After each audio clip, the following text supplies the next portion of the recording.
Welcome to Shotgun Story, the podcast that has conversations with indie creators about music, meaning, and the point of it all, so that you may be inspired by the journeys of other artists who are doing it for themselves, and maybe gain a little more understanding as to why it matters quite so much that you keep creating.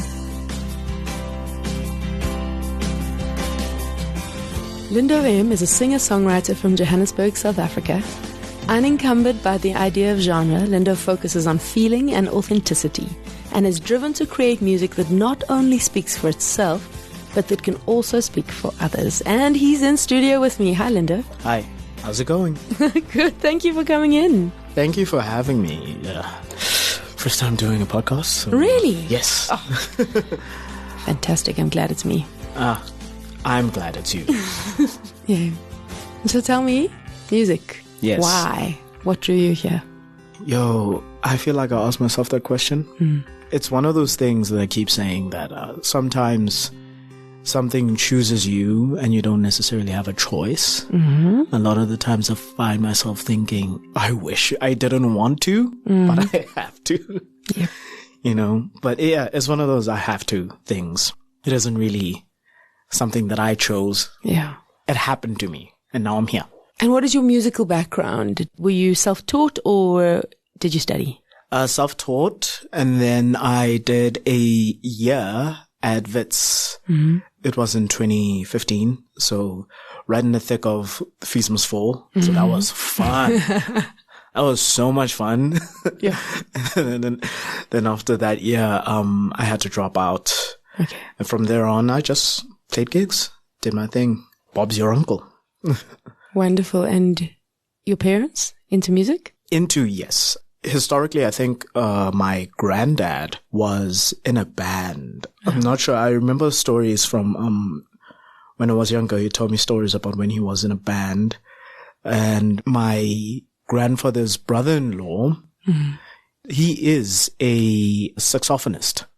So that's like, I think that's the extent. Super cool. Yeah, my uncle was a DJ.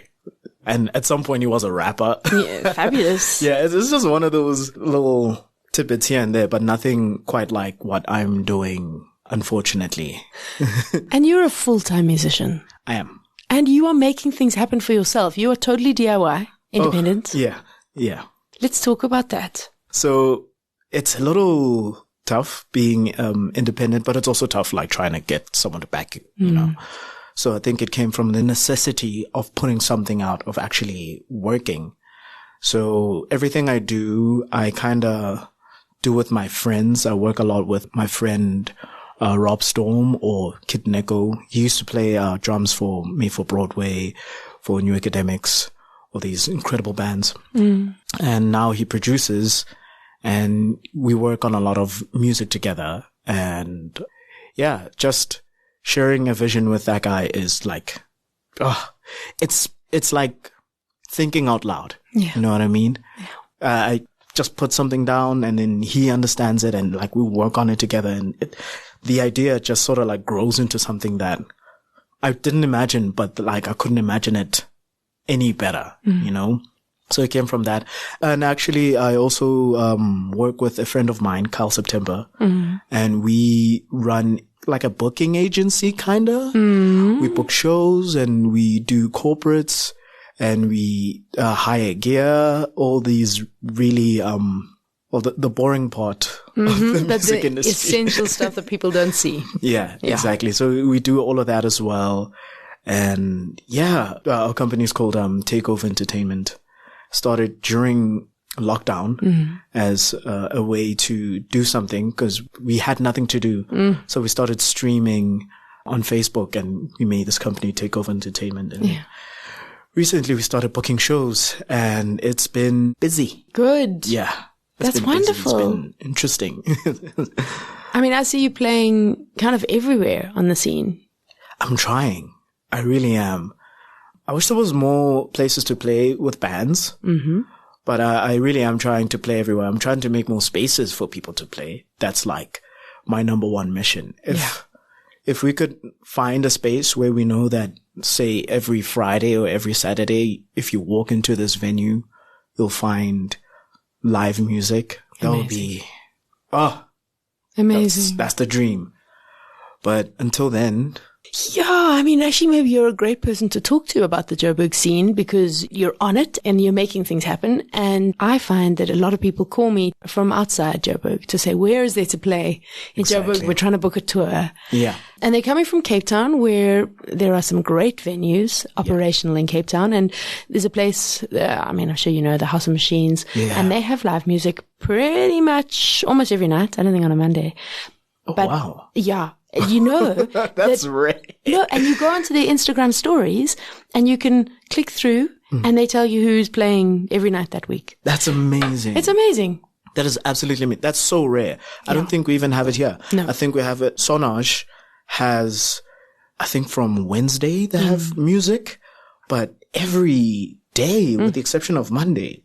Whoa. Yeah. And on Tuesday it's, I think they do an open mic sort of evening, but it's not even an open mic. You know you're going to get great people. Exactly. So it's like people are coming and they're testing new material, and that's what we need to do here. We do. We need like a safe space for artists. Yeah. Where they can feel like they can kind of work on their craft. Yes. Because I think a lot of artists in Joburg are so strapped monetarily. Yes. That they don't make enough time for the creative side, you know. So you find a lot of people that are incredible artists. Yeah.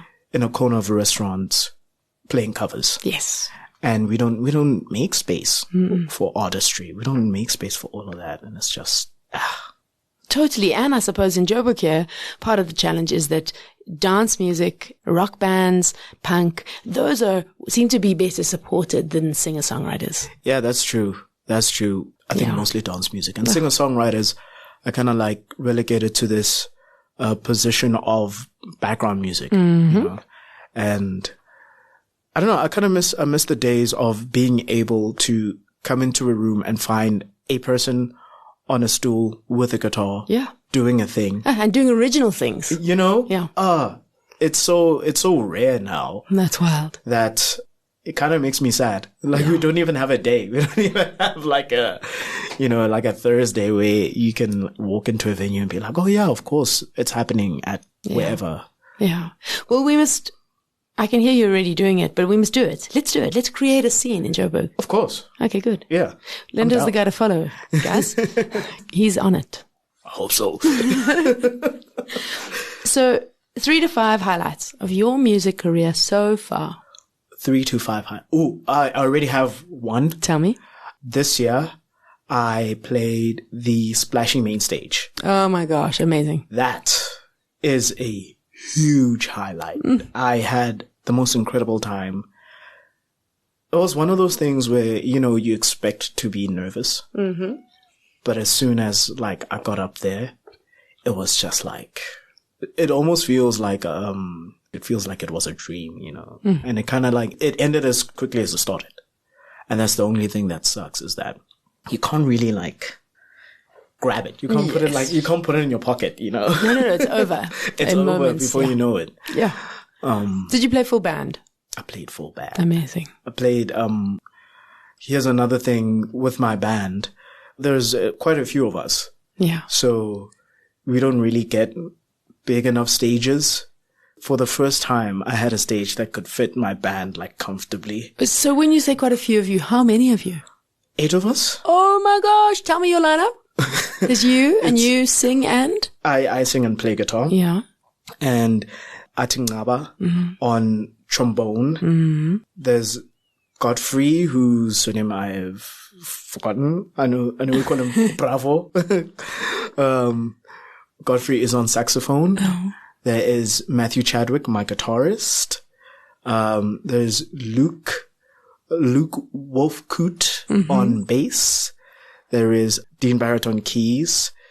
And there is Nick Bjorkman on drums. Yeah, there's 7 of us. Yes. That's amazing. Yeah. I cannot wait to come and watch you play full band. I would love for you to watch us. We need to find a stage, a big enough stage. Yes, we do. And more festivals. Oh, yeah. We need way more festivals. So, before we get back to the rest of your list, your set at Splashy, did someone film it? We were meant to. We were meant to, but something happened with the GoPro that we were using, and I think it just wasn't charged long enough. Yeah. Oh, I know what happened. We were waiting for the last song. We were waiting to record the last song, and unfortunately we ran out of time. So we couldn't play the last song, which is also unfortunately the most important song in the set. I know. I was so bummed. And they cut you off? They cut me off, unfortunately. No. But it is what it is. It's just the nature of some of the performances. So we didn't get a video of that. It would have been that would have been the icing, you know. But unfortunately we missed that. Now we're just gonna have to come watch you. I mean, reason enough. Okay, other highlights. This one was more of a sentimental one. It was my friend Carl September. He was doing a launch of his album called Daydream, and we were doing a more intimate performance at the Lindo Theatre. Yeah. And I did the song, the important song is called This Gospel. And essentially it speaks about institutionalized racism and like bigotry and all of that. And that also connects with like conservatism and like Christianity and all of that. And when I did the song, I started it off by like explaining why I wrote it. And you could see like the energy change in the room, like immediately. And it was it's weird for me to call it a highlight because you could visibly see people get uncomfortable, you know, and they kind of like their faces changed. And there was this one lady that even like sat down because she got like visibly like taken aback. And then we started performing it. And for some reason, I was just like overwhelmed with all of the emotions from the performance, from having the band on there, from like knowing that I wrote the song in a very specific mindset. And now I'm here presenting it in like the way that I would intend to, you know, going forward. And just everything hit me all at once. And I just started like weeping while I was like playing it. I couldn't even get like halfway through without like breaking up. And I don't know, it just felt super special. It just felt, it felt like one of those moments that you can't really get again, you know? Yep. It was, it's just something that I still think about. Even when I'm performing that song, I'm like, I love all the performances of it because it's my favorite song that I've written, you know? But that moment, that was something else. That was beyond anything I think I'll get to. I suspect that if you keep doing this, your career will be marked by moments like that. Yeah. Magic. Yeah. Third highlight. Oh, third highlight. Third highlight was last year. It was the week of Halloween, and we were playing Smoking Kills, and Short Straw was playing that night. And for some reason, we just played the most incredible set ever. It was just phenomenal. It was just amazing. We were all surprised. Yeah. Because Smoking Kills has like the small room, and with small rooms, you know, it's very hard to like control the sound. And it was just like we were also cramped up on stage because at that point there were 6 of us. And it was just a lot of stuff that we had to work through. Even our bassist was unavailable, so we had to have someone like as a stand-in. But even after all of that, we just had the most fantastic time. Fantastic. And then at the end, there was a building next door. We just went up to like the roof of that building and we just sat there and we were all like, that was crazy. And we couldn't explain why it was so incredible, but it just was. Wonderful. And now you've just released an EP. I have, yes. What is it called? It's called The Four of Wands. Yeah. And it's essentially the second part of a trilogy that I'm working on. Wonderful. Yeah. There's the 3 parts of myself. Yeah. There's the first part of myself, the singer-songwriter that really wanted people to like get me. Like, I want you to get me. I want you to understand me. no one gets me, you know, the angst. Yeah. There was angst that came with a lot of sad. So those songs kind of encapsulate that part of my life where I was still navigating the person that I was, the person that I wanted to be, you know, all these nuances about like how I was feeling, which was mostly sad. And then the Four of Wands is essentially coming into the person that I want to be. It's growing up.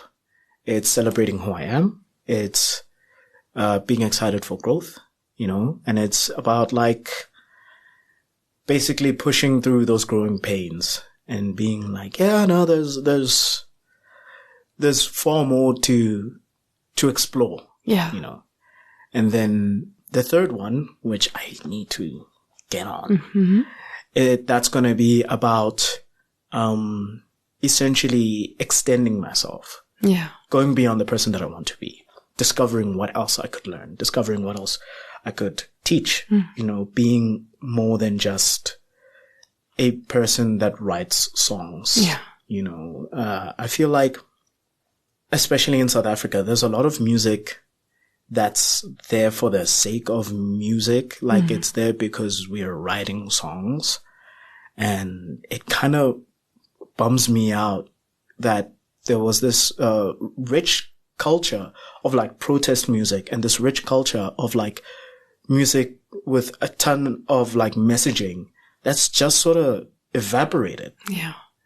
And I wonder why it happened. I wonder where all these incredible songs went. Yeah. And I kind of want to capture that again and be like, well, here it is. Yeah. It's existed throughout our entire history. It existed with Hugh Masekela. It existed with Mary Makeba, with Letambule.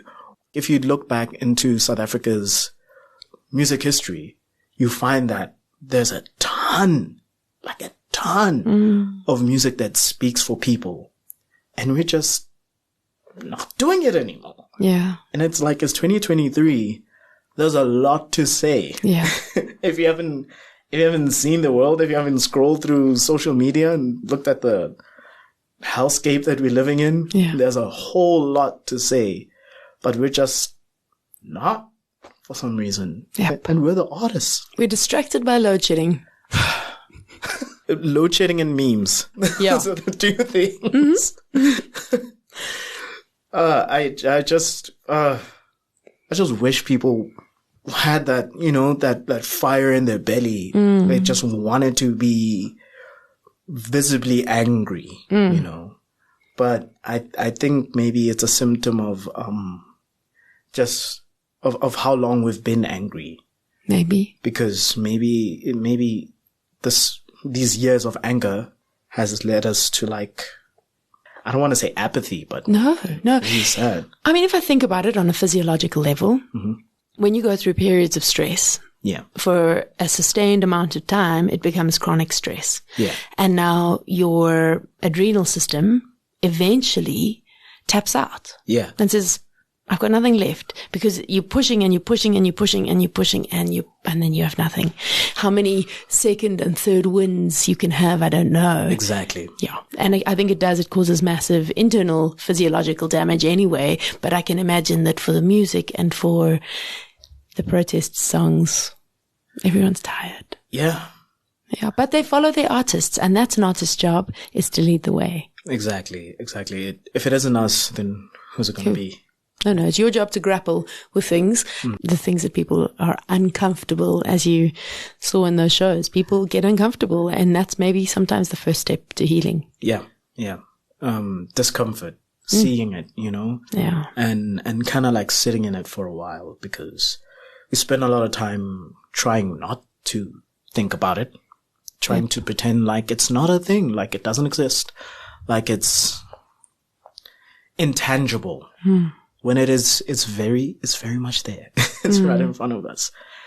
And if we as artists don't point it out or speak about it, or if we're too afraid to align ourselves, then I think we're part of the problem. because we have the platform, we have the resources to actually bolster voices. Yeah. And we're just like sitting on a sideline being like, oh, well, you can dance to this. Yeah. Don't think about it, just dance.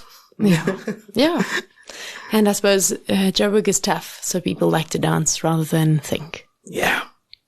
I'm not saying everybody in Joburg doesn't think. Obviously, I'm not saying that. Oh, no. Everyone is so tuned in Joburg that when it comes to consuming art, they probably want to tune out at that point. Yeah. And that's a nice way to think of it, actually. Yeah. But what that also kind of like leaves room for is not grasping any other form of perspective, because you're so wound up thinking about your perspective of the one thing that when another perspective shows up, you're like, I'm so exhausted from consuming it myself.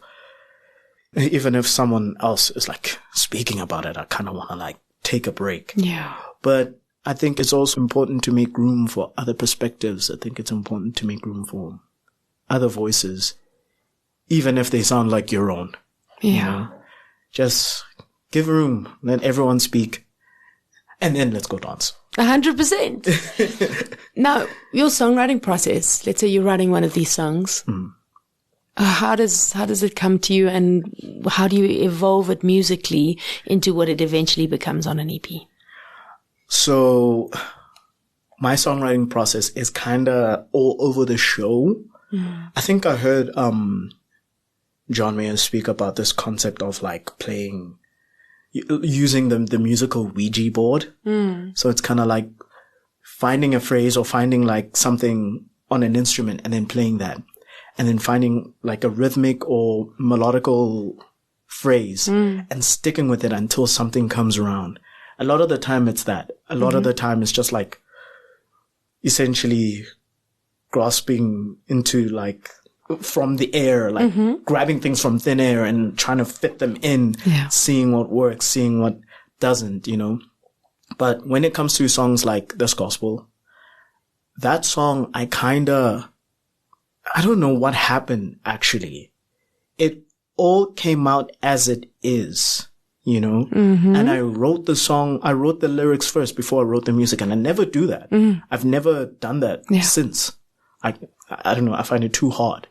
But with that song, I kind of wrote it like in one go.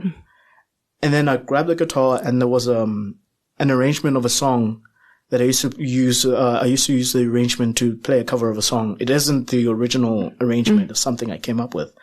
And I just plugged that arrangement onto this thing. Yeah. And it worked. Yep. And it was just one of those things that came to life. Amazing. Like it already existed. It was there. It was just there. Yeah, and you pulled it down. I pulled it down. I just wrote it and I played it. I was like, oh. Beautiful. This is what I've been trying to say this. Beautiful. I've been trying to say this and I didn't know how to say it. And now I'm saying it, and it kind of, you know, and my favorite part of the song, which is the bridge, I had to write myself. I had to like think about and like kind of look for the words, and all of it came from frustration, essentially, you know. And after writing this bridge, I was like, you know, one of those moments when you kind of sit back and you like laugh because you're like, how? How do you even string words like this together? Yep, I do know that. I had that moment and I kind of sat back and I was like, okay, this is the song. You know? Unfortunately, I still haven't recorded it. No. Because I'm scared. Maybe it's because it's for the third part of the trilogy. Yeah, it is. I think it is the, I think it'll be the closer of the third part of the trilogy. I think it'll be the little period to the sentence. Yeah. To be like, okay, this is the person that I am now. Yeah. And this is the person who I'm going to be going forward, to kind of like end my introduction, because I feel like this trilogy of EPs is going to be my introduction to people being like, hey, this is Lindo. And so the track that we will play the shout with, Matador. Yes. Is that from this new EP? Yes, that's from the second, the second installment. The Matador is also a really interesting one it came after, like a very pivotal part of my life. And I felt it was also after, lockdown. So I felt alien in the world, when you're like, you're trying to find your feet again. You're learning how to have conversation again. And it's weird. Cause you're like interacting with people and you haven't seen people in so long. So for some reason, I just felt very guilty about my interpersonal interactions. I felt, clumsy in my communication. I felt clumsy in my grasping of my own personality. I felt like I was learning to be myself again. And it was weird because I was just sort of like bumping around and things were breaking around me. And I was like, I'm not spatially aware of like my emotions. Yeah. And so I wrote this song kind of trying to encapsulate that feeling of not being spatially aware of like your emotions and not being spatially aware of you and your body and who you are and trying to get into grips with that, And I wrote it, guitar. That's how I wrote it. And it was like pretty sad and I didn't know what to do with it. I wasn't sure how to like put it together. And I remember I was working on a couple of demos with Danny Housing. We were putting together a whole slew of demos so that they're all down. So in case at some point, I want to record, I can just like go back and reference that, right? And for weeks, I didn't know what to do with the song. I couldn't get it to sound like I felt it. It didn't feel right. Even with just the guitar and the voice, it felt like a certain song. It felt very different from what it is. But it wasn't the song. And then I think it was one day I was listening to like drum and bass out of nowhere. Like I think I was like at a club or something and the drum and bass started playing and I was like, there it is. I was like, there it is. That's the thing. It's completely out. It's completely, when you think about the context of the lyrical thing and you think about the context of what I'm trying to do metaphorically with it. And then you think about this music. I feel like it makes sense. Yeah. Because it's fast. It's like, it's hard. It kind of feels chaotic. And that's the feeling of being unaware of yourself. Yeah. And when it came together, I was like, yes. Oh, that's wonderful. It's a great track. Thank you. Yeah. Thank you. Have you done the touring scene yet around the rest of the country? I haven't. I want to, actually. I kind of want to do it. I don't want to say quietly, but I want to do it like quietly. I want to do it, in a more intimate way. A little coastal tour that's kind of casual, And I know that Senna Marie and Tabatsi have just finished what looked like a beautiful coastal tour. I was so jealous of that. It looks so amazing. It does look amazing. I'm looking forward to hearing the stories and songs that come from it. Oh, same. And I'm a massive fan of Senna and I'm a massive fan of Tabatsi. Yeah, me too. I even remember there was a period of time where Senna stopped gigging for a while. I think for like 3 years. And every time I'd see her, I'd be like, please, stop doing this, please. Please come back. And then she came back and she dropped that EP and she did all those things. I was like, yes. Yeah, it's beautiful. She's making some beautiful stuff. Oh, she is. She absolutely is. I'm a huge fan and I couldn't be prouder of a friend making music that speaks the whole thing that we've been talking about. Yeah. She makes music that really, really, really speaks. Yeah. And it's incredible. I think that both of you are doing brave things. Remind me of each other. Thank you. That's absolutely high praise. Advice. I mean, I'm going to say advice for young indie creators. You are yourself a young indie creator. I am. But what advice would you have? Keep doing it. Keep doing it and bet on yourself. There's a lot of hesitancy and there's a lot of want to kind of like change to fit a mold that's kind of like more accessible or a mold that's more, I don't want to say popular, but I think that's the word. Yeah. Don't do that. Bet on yourself. Authenticity always wins. And you only fail when you stop trying. Just go. Just do it. Yeah. Forever. Do it till you stop breathing. I love it. South African musical hero. Dead or alive? Dead or alive.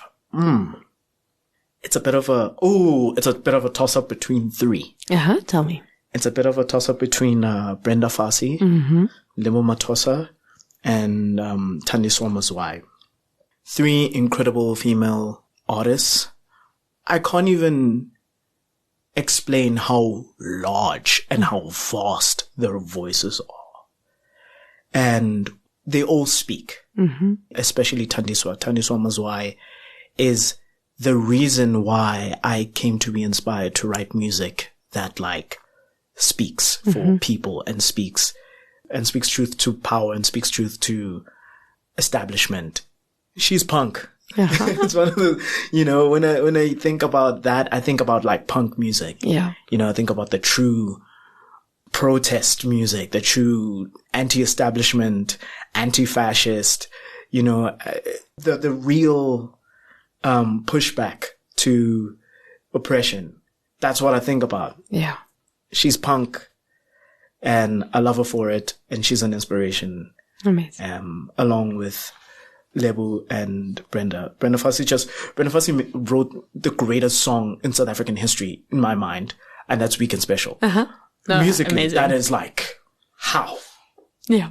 Who comes up with How does that song exist? How does it? Yeah. What? Yeah. It's jeez. Now, speaking of punk, do you have any merch? I'm working on merch and I do have merch. I have, copies of my first EP. It's going to be one of those things that you're going to have to find me in the world. Yes. No, exactly. No, 100%. So this was not even a question about where can we buy your merch. It was what kind of merch are you excited about creating? Really? Oh, okay. So I'm very big on sustainability. I'm very big on thrifting as well. So in terms of clothing, physical merch, I'm working on merch that is basically repurposed from thrifting, thrift things, and then I repurpose them where I add embroidery, I add prints and stuff just to make them, basically give them a second life and also add my own identity to it so that you understand that this is Lindo M merch. Yeah. But it's also something that didn't come from a factory. No, that's so cool. I'm not trying to, put things in landfills. That is so cool. And actually, for my first Oppie I played, it was right near the beginning of my career. We went and bought secondhand white T-shirts and different style shirts wherever we could find them. Yeah. And we had a silk screen made. And I spent days hand silk screening every single one of those T-shirts. Yeah. The guys at the merch store at Oppie wanted to throttle me because they couldn't do it in packs of everything the same. It all had to be hung there and people had to look at them and choose. Yes. It is probably the bane of their existence. So not a great thing to do for a festival. Yeah. But actually, I love that you're doing it. It is so cool. I love that you did it. I didn't think that I'd ever meet someone that actually did the idea. Because my thought was, okay, how do you make merch that's cool enough to wear outside the context of the music? Totally. I want clothes that people can wear without thinking about, I'm wearing this band's thing. Band name on shirt just doesn't cut it, And then also, how do I not perpetuate the problem of fast fashion? How do I not just bulk buy all these white shirts that eventually are going to tear, that they're going to get thrown away and they're not going to be recycled? Yep. How do I prevent that as well? Well, you did it. Well, you are doing it, and that is so exciting. So now you're going to have to go and watch Lindo because you have to buy some merch, firstly. You got it. You've got to go see his band. We're going to find venues and stages.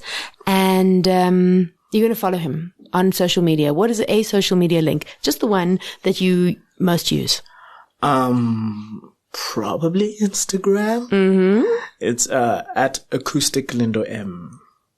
Wonderful. Yeah, and it applies to everywhere. Same handle. Yeah, same handle everywhere because I'm too lazy to think of any other handle. No, it's the best. No, that's definitely the best thing to do it the same everywhere. Streamline everything. Exactly. Very last question. What were you listening to on your way over here? What was I? Oh my goodness. I haven't listened to anything today. I was listening to a podcast, actually. That's amazing. Yes. It's one of my favorite podcasts. It's called My Brother, and Me. Mm-hmm. And it's just three brothers being funny. And that's the whole thing. Fabulous. I think currently I'm listening to a lot of jazz. Yeah. And I'm enjoying it. I'm having a good time listening to a lot of jazz. Yeah. Well, Lindo, I look forward to seeing you out and about in Joburg. I look forward to seeing you as well. Yeah, thank you for coming in. Thank you for having me. If you are an independent artist whose passion for what you do can inspire or fuel others, get in touch. I'd love to chat. You can find me on shotguntory.com. You've been listening to another production from Solid Gold Podcasts. Days are much harder. Hours feel further apart. Everyone's made out of porcelain, and I'm a bull in a china shop. Hurt so easily. Skin feels thinner than it was. Everyone's made out of porcelain, and I'm a bull in a china shop. Do you see these horns here, darling? That they look like the devil's work. I've been cursed with comfort, and your hurt is a listener. You're so sensitive. I was better when I was by myself. Things seem easier when I'm on my own. Find someone else.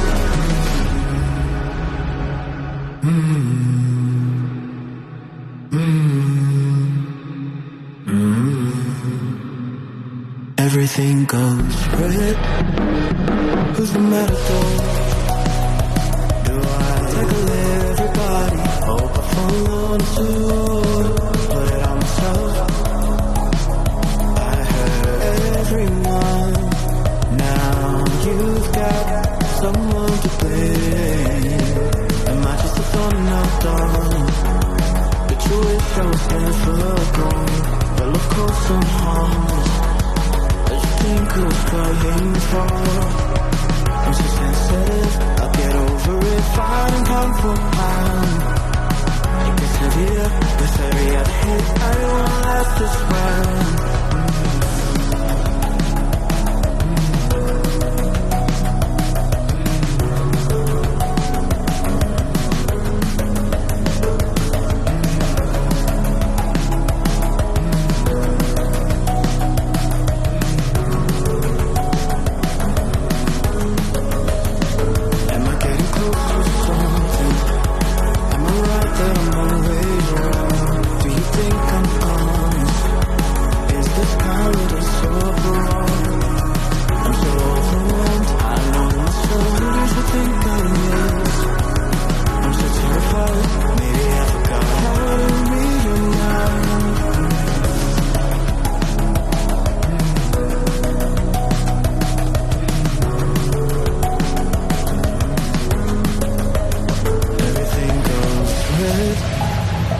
Who's the matador?